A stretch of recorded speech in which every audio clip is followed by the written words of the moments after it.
She had not planned to cry.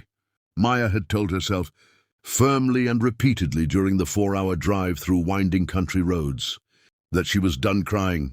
She had cried enough, through the divorce papers, through the moving boxes, through the empty apartment that echoed her footsteps back at her like a cruel joke. She was 38 years old. She had 2 suitcases and a car that needed an oil change, and she was starting over. Crying was not part of the plan, but when she turned the rusted iron gate of her grandmother's old house and saw it standing there at the end of the overgrown path, pale yellow paint gone grey, shutters hanging crooked, roses wild and tangled across the broken porch railing, her eyes filled, before she could stop them, not from sadness, from something older and deeper than sadness, something she did not yet have a name for.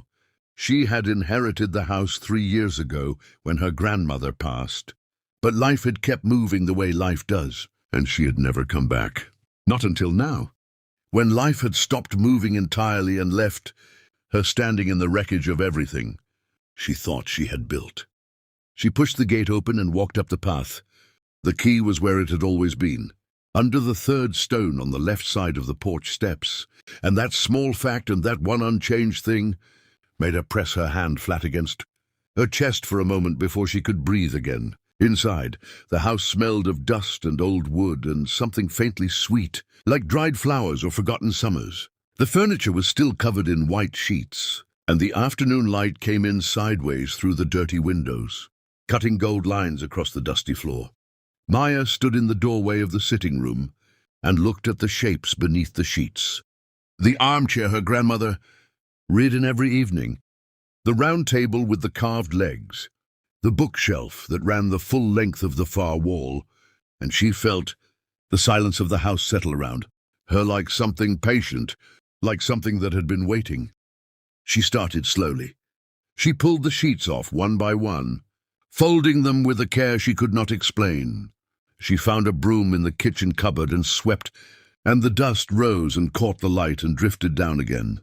She opened windows and let the October air move through the rooms.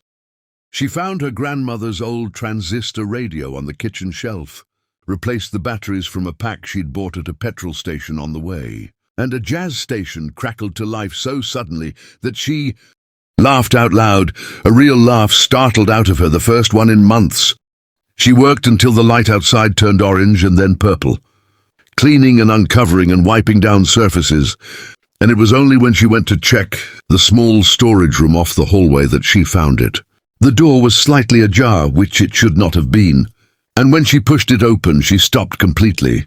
The room had been empty when her grandmother was alive, a bare space used for storing old suitcases and garden tools. But now, on the wooden floor in the corner, there was a nest of blankets, an old tin mug, a stack of children's books tied with a piece of string, and a small photograph tucked carefully against the wall. Maya crouched down and picked up the photograph. It was of her grandmother, younger, maybe 30, laughing at someone off camera, standing in this very garden in summer. On the back, in handwriting Maya did not recognize, someone had written, "She was kind to me when no one else was. I hope whoever finds this knows she was the best person I ever met." Maya sat down on the floor of that small room and held the photograph for a long time.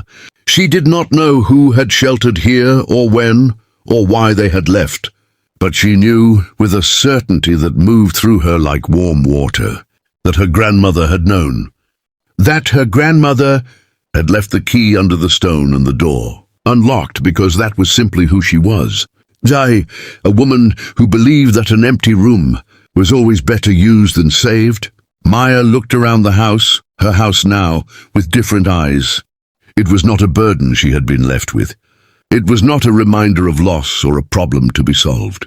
It was an inheritance of character, a quiet instruction passed forward across time. Be the kind of person who leaves the door open. She did not know exactly what starting over would look like, but she knew for the first time in a long time that she was in the right place to find out. If this story moves something in you, give it a like, share it with someone who needs to hear it today, and subscribe to Impressive Tales, because every week we bring you stories that remind you who you're capable of becoming.